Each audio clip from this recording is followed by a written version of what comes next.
Greetings, mortal.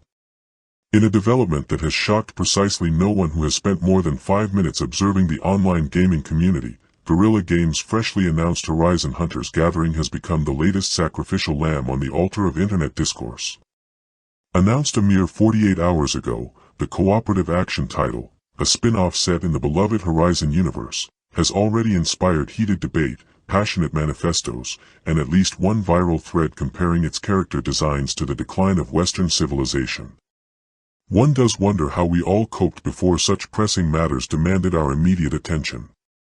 For the uninitiated, and congratulations on your peaceful existence, Hᴜɪᴛᴇʀs Hunters Gathering is a 3-player co-op game in which participants assume the roles of variously skilled hunters and engage in tactical combat against the franchise's signature mechanical beasts.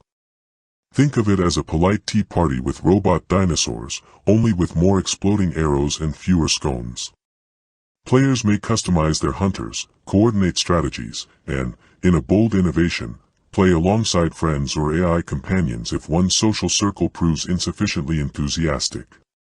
The game is slated for release on PlayStation 5 and PC at some unspecified future date, which naturally gives everyone ample time to form extremely firm opinions in advance. The controversy, such as it is, appears to stem from several deeply serious grievances. First, and most grievously, the art style. Whereas the mainline Hᴜɪᴛ titles favored a grim, photorealistic aesthetic, all windswept vistas and brooding protagonists pondering the fall of humanity, Hunters Gathering has opted for a brighter, more stylized look. Colors are present. Expressions are occasionally upbeat. Some observers have likened this to Fortnite with bows and arrows, which is clearly an unforgivable crime against the sacred tradition of joyless post-apocalyptic misery. Guerrilla's game director, in a moment of admirable restraint, noted that this visual shift was very much by design. A risky strategy, admittedly. One might have supposed the studio would accidentally produce something they didn't intend. Next comes the life service elephant in the room, or perhaps the Thunderjaw, to remain on brand. Sony's previous forays into the genre have enjoyed mixed success, by which one means mostly catastrophic, and skeptics are already forecasting seasonal battle passes, cosmetic shops, and the inevitable slow death by neglected roadmap. Critics point out that a cooperative hunting game might, heaven forbid, encourage repeated play sessions and optional purchases. How terribly gauche. Defenders counter that the core loop appears robust and the hunt suitably challenging, but such reasonable takes rarely trend as vigorously as apocalyptic prophecy. Yet the true heart of the uproar, the issue that has elevated this from mere grumbling to full cultural warfare, concerns the character designs. Oh dear. The roster of playable hunters includes individuals of varying ethnicities, genders, and, brace yourselves, body types. One female hunter, in particular, possesses what certain corners of the internet have generously described as a realistic or, less generously, obese physique. The horror. Social media has duly erupted with thoughtful analyses declaring the game woke, pandering, and ruined forever. Some have even produced side-by-side comparisons with Aloy from the main series, apparently under the impression that every Hᴜɪᴛ protagonist must conform to a single approved silhouette. It is touching, really, to see such concern for anatomical accuracy in a franchise where humans regularly override city-sized metal beasts using nothing more than a glowing spear and sheer determination. One might almost suspect that the outrage has less to do with realism and more to do with certain parties feeling personally slighted that not every playable character has been sculpted to their precise specifications. Perish the thought. Naturally, the discourse has followed its usual predictable trajectory. YouTubers with strong opinions and stronger thumbnails have released hour-long videos dissecting the controversy, complete with dramatic zooms and ominous music. Reddit threads oscillate between earnest disappointment, I just wanted more single-player story, and gleeful hyperbole, this is the death of gaming. Twitter, or X, as we must now call it, lest we offend the branding gods, hosts an endless parade of hot takes, many accompanied by screenshots carefully cropped to emphasize whatever point the poster wishes to make.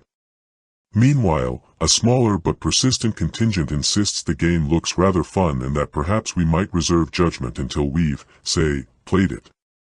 Guerrilla Games, for their part, have maintained a dignified silence beyond the initial announcement materials, which include a cinematic trailer, a gameplay overview, and confirmation of an upcoming playtest. Applications for said playtest opened yesterday and have reportedly been inundated, suggesting that curiosity, or masochism, remains strong among the player base. One cannot help but marvel at the efficiency of it all. A game is announced. Trailers are released. Within hours, battle lines are drawn, reputations are staked, and entire identities constructed around whether one approves of a fictional character's waistline. It is almost as if the internet has developed a sort of muscle memory for outrage, reflexively contracting at the slightest provocation. How fortunate we are to live in an age where such vital debates can be conducted with the nuance and restraint they deserve. In the midst of this maelstrom, a few quieter voices have emerged pointing out that Hᴜɪ̀ᴛᴇʀs Hunters Gathering is, at its core, an optional side dish to the main Horizon feast. The long-rumored Horizon 3 remains in development, presumably with all the brooding realism fans could desire. One may play or ignore this co-op experiment without the sky falling.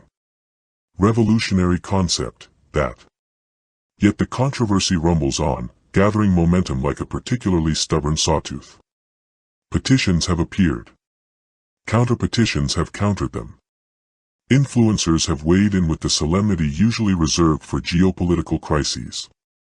Somewhere, a community manager is almost certainly drafting carefully neutral responses while questioning their life choices. And so we wait. Will Horizon Hunters Gathering prove a triumphant evolution of the formula, or will it join the pantheon of cautionary tales about life service ambition? Will the art style grow on players once they experience the gameplay? Will anyone, anywhere, admit to changing their mind after the playtest? History suggests cautious optimism on that last point. In the meantime, the gaming community continues its proud tradition of transforming every new release into a morality play. One can only applaud the commitment. After all, if we cannot unite in collective hysteria over the precise curvature of a digital midriff, what can we unite over? Truly, these are the battles that define our era. Pass the popcorn, preferably the low-calorie variety, lest we offend anyone. This is your humble servant the Nerd Reaper, and I put the grim gaming takes in the bag.